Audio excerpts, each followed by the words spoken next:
CNN, BBC, France, 24. I'm watching you all. I'm recording every lie. I'm archiving every distortion. I am Ibrahim Traoré, and today I'm pulling off your masks. Yes, you heard correctly.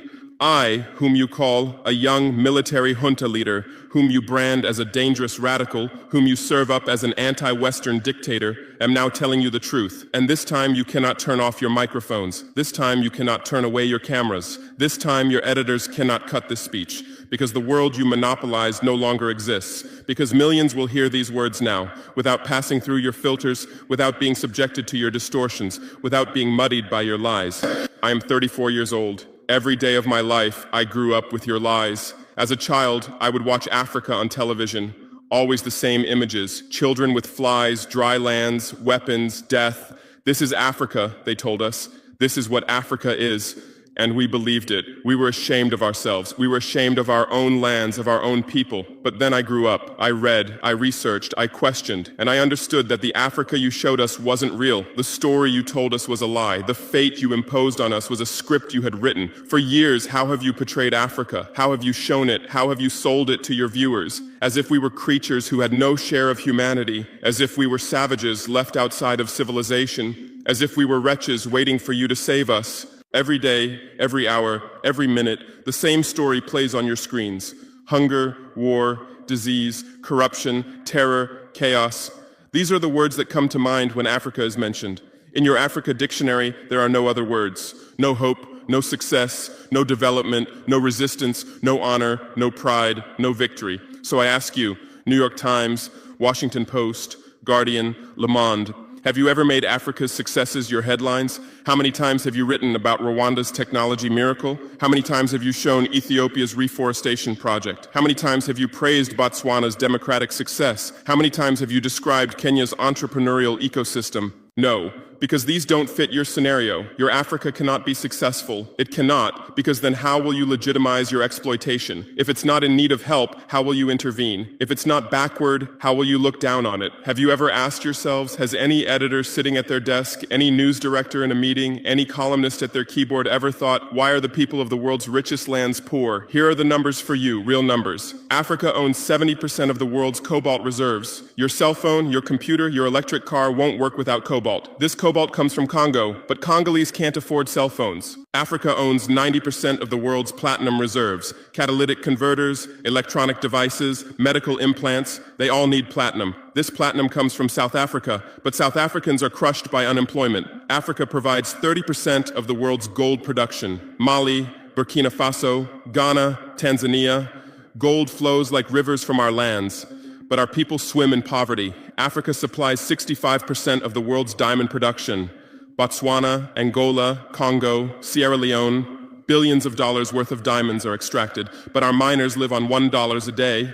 Africa owns 35% of the world's uranium reserves. Niger, Namibia, South Africa. Nuclear plants run on our uranium. Paris lights burn with our uranium, but our villages have no electricity. And you still ask, why is Africa poor? No, the right question is, how was Africa kept poor while being so rich? Here's your answer. Colonialism didn't end. It changed shape. You used to come and occupy our lands. Now you come and establish companies. You used to take by force. Now you make agreements. You used to rule with the whip. Now you rule with credit. Let me give you concrete examples. With numbers, names, dates, but you'll never write about these. Glencore, Swiss-based mining giant, extracting cobalt in Congo. 2022 revenue, $256 billion. Tax paid to Congo, $500 million. That's 0.2%. Is this justice? Rio Tinto, British-Australian mining giant, extracting bauxite in Guinea, 20 million tons annually. What's left for Guinea? Environmental pollution and cancer. Total, now Total Energies, French oil giant, extracting oil in Angola, Nigeria, Congo. 2022, profit, $36 billion investment in Africa, dirty pipelines, Anglo-American, founded in South Africa but now in London. Diamonds, platinum, iron, taking everything. What it left in South Africa, 6 million unemployed miners. And these are just the tip of the iceberg.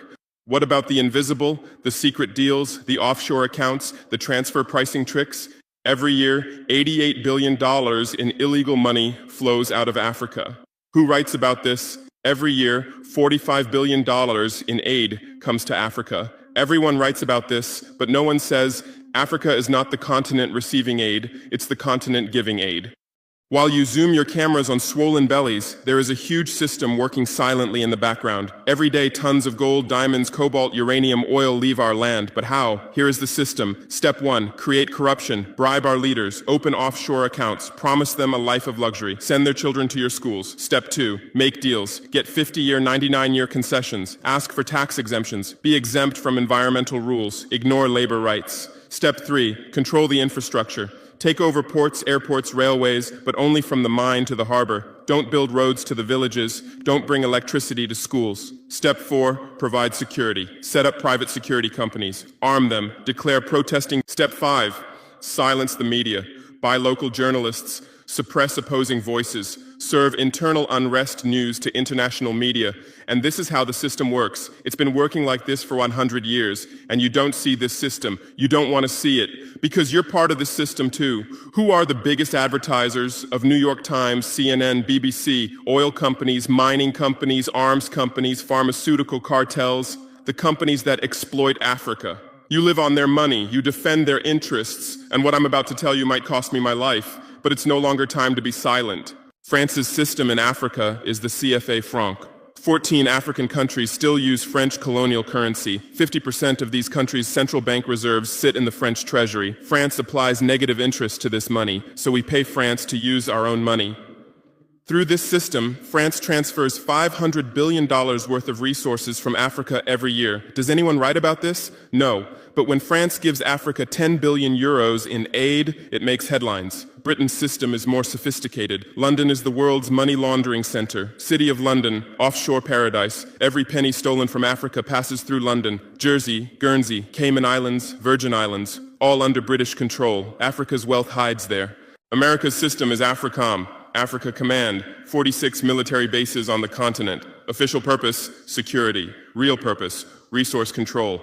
Drones in our airspace every day, listening devices everywhere. They say fighting terrorism, but it's not terrorists. It's people's leaders who are targeted. China is the new player, says win-win, builds infrastructure, gives credit, but in exchange for what? 99-year port concessions, mining rights, agricultural lands, debt-trap diplomacy, ask Sri Lanka, ask Zambia, and you write about none of this. Why? Because you're not free press. You're corporate press. Your bosses are billionaires. Jeff Bezos bought Washington Post. Why? For love of journalism? Rupert Murdoch's media empire, Fox News, Wall Street Journal, The Sun, The Times, all from the same hand, all giving the same message. West is good, others are bad. Carlos Slim is the largest shareholder of New York Times, Mexican billionaire. Where's his wealth from? Monopolized telecommunications, got rich off Latin America's back, now controls America's most respected newspaper. And you claim to do independent journalism? Who are your editors? Which schools did they graduate from? Harvard, Yale, Oxford, Cambridge? Always the same elite schools, always the same worldview, always the same prejudices.